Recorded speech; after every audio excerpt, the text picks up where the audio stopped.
Appreciate it. No problem, man. It's the same setup as before. It's myself, Ray, my co-host Patrick, and obviously on the MMA Mental podcast. Cool. Okay, so what we'll do, we'll talk a little bit about obviously about the Ultimate Fighter. So, first and foremost, how did you find your experience of being in the Ultimate Fighter house? The Ultimate Fighter experience was really not what I thought it was going to be. It was a lot different. And my position, you have to look at the individual going into the show. And for me, I felt like it was a downgrade in life. I have a nice big house, my own pool in the backyard, and a king-size bed. And I was stripped of all freedoms and all my personal things, and I was forced to sleep on a bunk bed. So my experience in the house was a little bit of a shock at first. I couldn't believe it. And it was almost like I stepped back 10 years. Do you think that, obviously, what you've just said there makes complete sense? Do you think it might have been something that would have been better for you to do before you got yourself so established in life, so obviously that would have been maybe an upgrade for you, where obviously, because you've obviously worked hard, you've got nice things, and obviously that wasn't an upgrade. Yeah. I think this, for me in particular, this show, the show would have been great 10 years ago. It's really what I needed, but it didn't happen. And am I glad I did it? I guess, yeah. The experience, made me a better person and a better fighter. But it definitely wasn't a walk in the park, and it wasn't very fun. We had good times, we had bad times, and then, it had a little bit of everything. You're going to get that in 7 weeks, living with, 15 other animals. But, for me personally, I already have all these things, and I'm already further along. So there's guys in the house that sleep on a friend's couch in their garage. And so for them, getting free food and not paying the power bill was nice. Yeah, like you say, you're just at a different stage in your life, right, aren't you? So you talk about there was nice times and there was some not so nice times. What were some of the nice times in the house? Some of the times that I remember the most are like, for instance, Igor Araujo was my teammate, and we have a lot in common. We're family men. We have young children, and we talking about our boys. And there's times by the fire where we had, some good bonding time where we were telling stories about our kids and our wives and laughing and crying. And so there was some deep experiences with, the other men there. And that's really what made it worth it and made the experience, more of a rich experience, and it was the other men there that we cooked together, we lived together, we shared our feelings, because it was a difficult time for a lot of us, and it's stressful. They put you under a lot of stress there, and just being away from home and family, you need each other, and so they were there for me, and I was there for them. Would you say then, coming out of the house, that Igor was one of the better friends you made in the house? Yeah, definitely. We keep in touch, and he was definitely one of my better friends. As in, we have a lot in common, and with the families and the wives, and but I am friends with all the guys, and we went through that experience together. So now, if I saw any of them, I've seen a few since then, and nothing but big hugs, and it's great to see them. But at first, when we got in the house, it wasn't like that. We all didn't really like each other. You're putting competitors against each other, and there's a lot of competition, and we're all, athletes that are competing. So, the tensions are high in the house. So we don't really like each other right away, but, going through that whole experience, really made me learn to, kind of, become fond of those guys, and we did it together. Yeah, that definitely makes sense. Now, obviously, there was two big coaches in the house. We had Team Carwin and Team Nelson, and from watching it from the outside, it just seemed like Team Carwin had a better bond with his team. He seemed to get a better response from his fighters. From what you saw in the house, are you glad that you were in Team Carwin?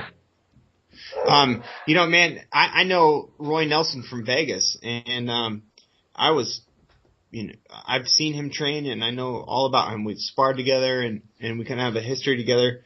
And I also know Carwin, and I was really hoping to be on Carwin's team, and I was just lucky to end up on Team Carwin. The training was so much better, and just the teamwork and just the overall respect that he gave us, and he brought in such a good cast of assistant coaches that we were able to learn a lot, and we grew together and had a much better team than Nelson. Regardless of the score, I think our experience on Team Carwin was a much more positive, a better experience than any member of Team Nelson. Yeah, from what I could see as watching from an outsider, it certainly seemed to give that impression. Now, you talked about Shane Carwin and Team Carwin. Now, I know you've met Shane before. Had you trained with anyone else, any of the other coaches before, or was it your first time training with them? No, this was my first time training with any of the Team Carwin coaches. It was great, though. We brought in a lot of active fighters too, like Nate Marquardt was there. He worked out with us a lot, and Dwayne Ludwig was there, and so we got a good array of coaches. Some great ground instruction, and then also some good stand-up coaches, and Trevor Whitman, who runs the Grudge Training Center in Colorado. So, he brought in some great coaches, and they all really contributed. And it's hard to tell from watching the series, but the coaches have to live here in Vegas. They have to leave home too, and they're going to practice twice a day, and it's very time consuming. Yeah, he did really put together a great team, and it seemed like there was a bond between the coaching staff and the guys in the team as well, so which was definitely nice to see. Now, before I let Patrick, I know Patrick is jumping in. Before I let Patrick go, I want to ask you one last question. Now, obviously, there was one guy in the house who kind of stood out for getting himself a little bit loud, a little bit in trouble. Were you surprised that he called you out? Because you seem like one of the more intimidating guys to look at anyway, and obviously with the way you fought, you were very aggressive. Were you surprised he called you out to fight? Yeah, I was really surprised. I actually had I had this strange feeling that somebody was going to pick me to fight. And so I actually started cutting weight, and we went to the fight picks, and I was fully prepared to go up there. And then, Team Nelson called Julian up first, and then I expected not to fight. And so it was kind of a roller coaster. So I said, okay, I guess I'm not fighting because that would be stupid. Why would he pick me?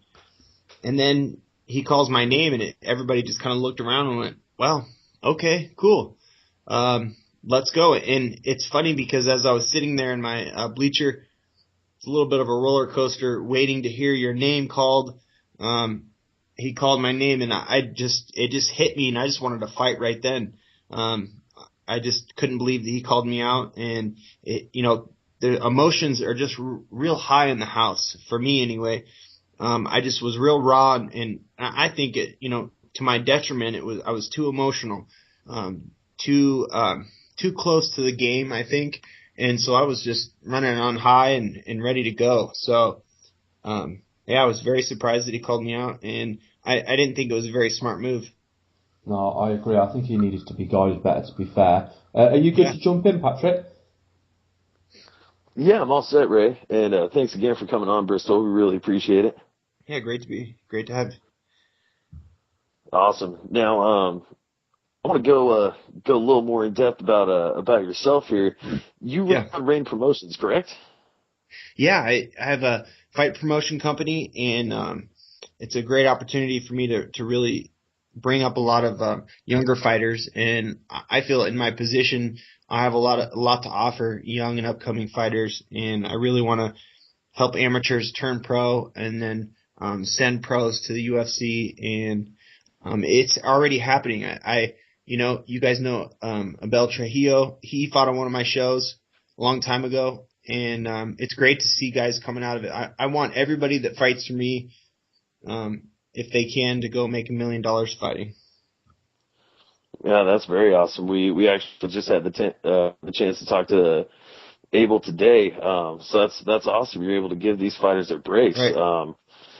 Now, given that you're a fighter yourself, with that background, How does that help you be a better promoter? Well, it helps me in the quite a few ways. One of the things it does is it helps for matchmaking. I really understand the fighting, and when you talk to fighters, I understand what kind of fighter they are. So it helps me make a better matchup. I don't want any of these matchups on my cards that are one-sided where somebody goes out, lands to the slaughter. I never want to see that, and I never want to do that to anybody. Nobody gets fed on my shows. Everybody has a tough fight, and I make sure of that. And being a fighter, I can see right through people, and I know exactly what kind of skill level they are. Oh, that's great. That's definitely a good advantage to have. And I know the fans definitely don't like seeing the squash matches either. Right. It's always good when you have a good, even contest. Yeah, exactly. Now, earlier in your professional career, you fought in the IFL, and they Right. had a really unique team format. What were some of the things you liked, or some of the things maybe you didn't like Yeah. about that promotion? Coming through, I look back on the IFL and I really like what they did, and I wish that they could have lasted and made it through. I think the IFL would probably do better today than they did back then. They were probably ahead of their time. So some of the things I really liked, they were really for the fighters. They gave fighters a salary and helped us pay bills and kind of just make it so fighters could, train and be the best fighters they could be and not have to worry about the rest of life taking over. So that was really cool that they cared about the fighters in that aspect. And I like the team aspect of it. It was pretty cool. We got to battle other teams, and you had, when you were going to the fights, you had 4 or 5 other guys, teammates to go with. You weren't just going to fight alone. So it was pretty neat. Yeah, that's very cool. Now, you fought at 170 pounds on the Ultimate Fighter. Right. Are you going to be going back to middleweight when you return to the cage? No, I've got my weight down and I feel great at 70 now. Getting onto the show, that was my first time making 170 to get into the house. That was my first time probably weighing that since the year 2000 in high school. So it was definitely a tough cut, and it probably hurt me at the time having to do it 3 times in a month. That was difficult, but I did it, and now my weight is down. I'm walking around at 190 pounds. I feel great. It kind of forces me to eat right and to not have to eat to gain weight. I'm not worried about that. I'm more focused on becoming a better fighter and being more healthy overall. Awesome. That'll definitely help the career in the long run. Yeah. Um, Now, a little later on in your career, you won the Superior Cage Combat Middleweight Championship, and you fought on, I believe, the first 3 cards that promotion put together. How did it feel to win the belt? It was a great feeling, and I know Jay Silva is real tough, and after I beat him, he came out and destroyed the Spider. What's his name? He was in the UFC. Kendall Grove. Yeah, Kendall Grove. That's right. He came back after me and destroyed Kendall Grove, so that made my fight even sweeter. The win. It felt great, and I actually enjoyed the 5. We fought 5 rounds. I actually enjoyed it. The 5-round fight was great for me. The longer it went, I felt the stronger I got, and I just ground him out and took him down a lot, and even stood with him. So it was a good experience for me, and I enjoyed winning that belt, and that's something that I'll always have. I have it hung up in my office, and it's a cool thing that I'll be able to, tell my grandkids about. So it's those things at the time, they may not seem like a big deal, but when you go through life and start to get old, you realize, you did something and you gave it your all, and you have some, piece of jewelry to show for it. Yeah, absolutely. That's going to be great to always have and look back on. So you've obviously got a lot on your plate. husband, father, promoter, fighter. How do you balance all that, and what's next for Bristol Marunde? Balancing is difficult. Ideally, I would like to make, $100,000 a fight and just focus on training. But that's, reality hits. And, for most of us fighters, fighting is not the sole breadwinner. And, I'm not going to live on a couch. I'm not going to live in somebody's basement just to, have a fight career. And, does it hurt me? I think it does, at times. I got called for short notice fight and I fought Jacare off a week's notice.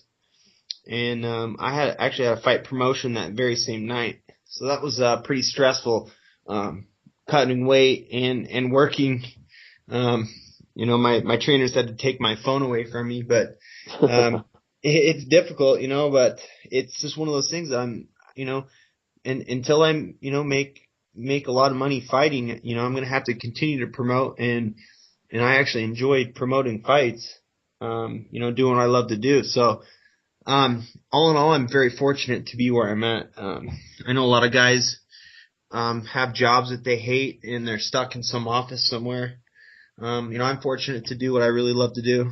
And, this is what I chose. So, I'm going to continue to keep grinding away and, I do a lot of things wrong, but I get the big things right. So, I enjoy my time and I'm a pretty simple guy. I don't need a lot of things. So, for me, it's training is fun and spending time with my son at the park is all I need. Yeah, that's fantastic. Well, it's been a pleasure catching up with you, Bristol. We'd like to give you an opportunity to just go ahead and shout out your Facebook, your Twitter, let the fans know how to get a hold of you, and also if you want to shout out any sponsors or any training partners. Yeah, I'm easy to find. My Twitter handle and Facebook is all under my first and last name, Bristol Marunde, and check out my fight promotion. It's called Reign Fighting Championships, and I want to continue to help build fighters, and anything I can do to give back is really what I'm here to do and make a living from it. And I want to give a shout out to my trainer, Peter Pinto. He's done great things for me, and he's always, encouraging me to keep going. And that's what trainers are behind the scenes, making us fighters good and making it possible for us to go out and entertain people. Awesome. Well, I really appreciate your time once again, Bristol, and thanks again for coming back on. Yeah, it's great to talk to you guys, and hopefully we'll be talking soon. I'd like to. Hopefully soon I'll be announcing a fight and get back in there. I've been living in the gym since the show, and I'm excited to come out and show the real me in a whole new skill set. Once you know who you're fighting, Bristol, let us know and we'll make sure everyone knows about it. Right on. I will let you know for sure. Cool. Thanks, Bristol. All right. Thank you, guys. All right. Speak to you soon. Bye.